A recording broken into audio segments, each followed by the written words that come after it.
China का कोई आदमी इंडिया के दूतावास में जा सकता है? चाइना का भी दूतावास भारत में, क्या उसके दूतावास के अंदर हमारे लोग जा सकते हैं? हमारे एक राजदूत को चाइना ने पकड़ लिया, पब्लिक बड़ी मार मारी, तो पीटते हुए एयरपोर्ट तक लाए सब चाइना, फिर भेजे। ये बात जब भारत आई, जैसे 2 कौड़ी का बांग्लादेश कहता है ग्रेटर बांग्लादेश, बात इसका नहीं है। चाइना देख रहा होगा कि भारत कुछ नहीं कर रहा है, जितने जासूस होते हैं वो सबको सैलरी कहाँ से देते हैं। पहलगाम जब हमला हुआ, एस जयशंकर साहब राजदूत को बुलाए, चल सुन रहे चुट्टा इधर आया, तो कहा गया कि तोरा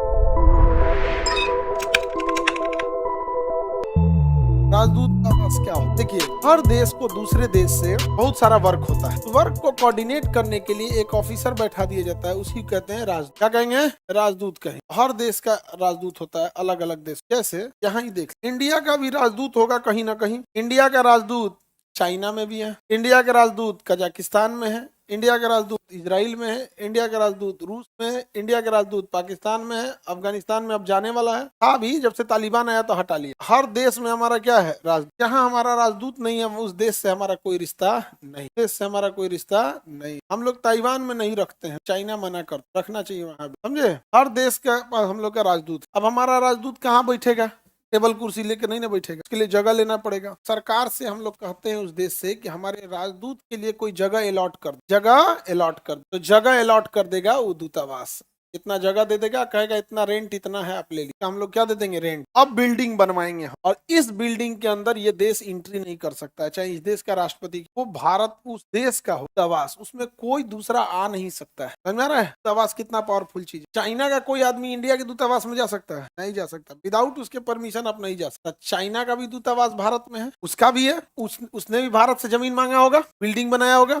क्या उसके दूतावास के अंदर हमारे लोग जा सकते हैं? हाँ, नहीं जा सकते, केस हो जाएगा, इंटरनेशनल केस, हम नहीं जा सकते। बहुत पावरफुल। लेकिन 1968 के समय में एक घटना हुई थी, 70 के दशक, हमारे एक राजदूत को चाइना ने पकड़ लिया और उसको पब्लिकली खींच के लाया गया पुलिस के सामने, और पब्लिक बड़ी मार मारी, पब्लिक उसको मार। ये घटना बड़ी खराब थी, उसे पीटते हुए एयरपोर्ट तक लाए सब चाइना, फिर भेजे। ये बात जब भारत आई, तो भारत ने दिल्ली का जो दूतावास, दिल्ली में जो चाइना का दूतावास, उसके आगे जो दिल्ली पुलिस सिक्योरिटी दे रही थी उसको हटा लिया गया। दिल्ली पुलिस जो सिक्योरिटी दे रही थी उसे हटा लिया गया, और दिल्ली नगर निगम को कहा गया जितना कूड़ा डंप करना है दुआरी पे डंप कर, कूड़ा डंप कर दिया। और अगले दिन अखबार में जब खबर हुआ कि भारत ने सिक्योरिटी हटा लिया है, कूड़ा डंप कर दिया गया है, तो पब्लिक दिल्ली का दीवार छरप के भाग गई। और जो लपड़ झपड़ मारी, हाल सुझा दिया था, इतना मार मारी थी जब ना, यहाँ पे कहा कि हमारे दूत को तुम मारोगे, तुम्हारे राजदूत को हम मारे। बहुत अच्छा काम। लेकिन अब भारत को हिम्मत धीरे धीरे है, लेकिन अब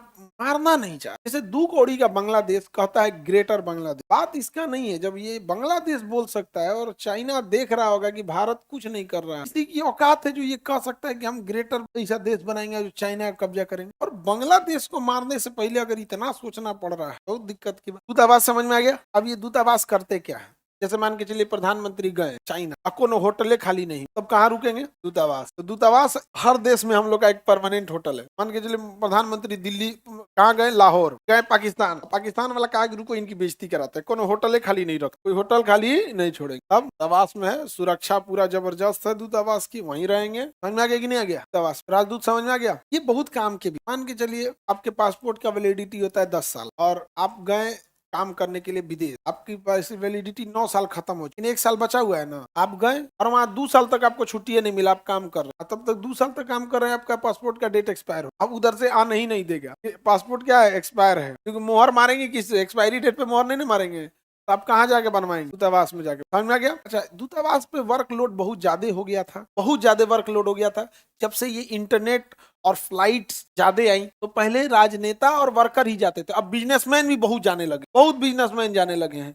तो बिजनेसमैन के लिए क्या किया गया है ना, इसी दूतावास के अन्य ब्रांच भी खोल दिए बड़े शहरों में। जैसे मुंबई, चाइना ने क्या किया, एक दिल्ली में भी रखा है, मुंबई में रख दिया, हैदराबाद में रख दिया, चेन्नई में रख दिया, कोलकाता में रख दिया, लखनऊ में रख दिया, 8-10 जगह रख दिया। उसको कह दिया काउंसलेट। क्या बोल दिया? काउंसलेट बोल दिया। क्या बोल दिया? काउंसलेट। वो बिजनेस वर्क देखता है। जैसे मान के चलिए काउंसलेट है, आपको जैसे जर्मनी जाना है, जर्मनी क्या करना है? जर्मनी जाना है। अब कोई आपको जर्मनी से मशीन लानी, लेकिन आप चाहते हैं जर्मनी जाके देखें, तो आप उस कंपनी को बोलिए कि तुम हमको रिक्वेस्ट लेटर भेजो, हमको तुम भेजो, मतलब इनविटेशन लेटर भेजो कि प्लीज मेरे देश में आइए और ये देखने के लिए। इनविटेशन लेटर भेजेंगे तो या तो हम उसके दूतावास में जाके इनविटेशन लेटर दिखाएं या उसके काउंसुलेट में दिखाएं। किस में दिखाएं? काउंसुलेट में दिखाएं। कोई ऑफर लेटर दिखाएंगे तो पता चल जाएगा कि हाँ भैया इसको इन्विटेशन मिला गया है, तो वो क्या दे देगा? वीजा दे देगा। तो बिजनेस वर्क देखता है वो क्या होता है? काउंसुलेट। अब पॉलिटिकल वर्क देखता है दूतावास।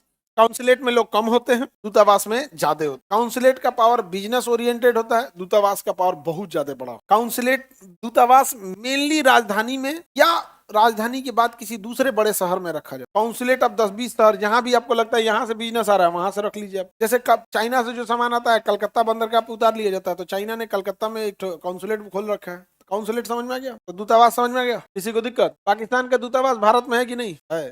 पहलगाम जब हमला हुआ तो भारत ने यहाँ के विदेश मंत्री को बुलाया, राजदूत को बुलाया, एस जयशंकर साहब राजदूत को बुलाया, चल सुन रहे चट्टा इधर आ। नहीं समझ में आ गया? बुलाए उसको, वो आया तो कहा गया कि तोरा यहाँ से आतंकवादी हमला हुआ है, क्या कर रहा है? तो क्या सर आतंकवादी तो किसी का नहीं होता, हमला है तो डेली होता है, आपके यहाँ तो कभी कभी हो रहा है ना, पहलगाम पठान, हमारे पाकिस्तान में चलिए डेली हो रहा है। जयशंकर साहब का तो अजीब हो गया यार, ये तो अजब आदमी है, कह रहा है कि हमारे यहाँ तो डेली हो रहा है, लेकिन है तो चोर। उन्होंने कहा कि अपने दूतावास में लोगों को कम, ज्यादा लोगों को, अच्छा जितने जासूस होते हैं वो सबको सैलरी कहाँ से देते हैं? इसी दूतावास से। जैसे पाकिस्तान का कोई जासूस कश्मीर में काम कर रहा है तो सैलरी लेने कहाँ, या फिर उसको पैसा की जरूरत है तो कहाँ से लेगा? डायरेक्ट आएगा, किसी अपने आदमी को बोलेगा कि तुम एक काम करो, तुम लखनऊ चले जाओ, यहाँ इसका राजदूत बेंगलोर से किसी आदमी को बुलाएगा, वो कहेगा ये पैसा लेके तुम जयपुर पहुंचा दो, जयपुर वाला को कहेगा तुम जाके लखनऊ दे दो, और लखनऊ लेके कहाँ चल गया? कश्मीर चल गया। ऐसे ऐसे होता है ना, डायरेक्ट बुलाएगा क्या? यहाँ डायरेक्ट बुलाएगा तो फिर उसको भी चढ़ के आदमी पीटेगा। दौरे कोनो दूतावास पटना में नहीं खोलता है। पटना में अगर दूतावास खोलेगा ना तो तुम देखना वहां भी चोरी हो जाएगी, लाइट उठ चुरा जाएगा,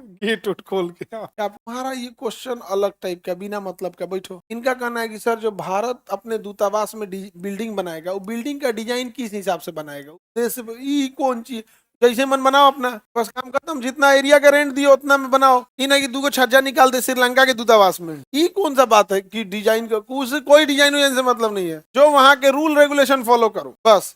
अपना डिजाइन कुछ भी रखो, जैसे मान के चलो उस एरिया में है कि आप 10 तल्ला से ज्यादा नहीं बना सकते, तुम 60 तल्ला खींच दो, क्योंकि दूतावास जो होता है वो राजधानी में होता है, राजधानी में एयरपोर्ट होता है, और वो जहाज में ना जिस शहर में एयरपोर्ट होता है ना उसकी कुछ फिक्स मानक होते हैं, उस रूट पे आप ज्यादा बिल्डिंगे नहीं बना सकते, उसका बस रूल्स फॉलो करना है और कुछ नहीं यहाँ पे।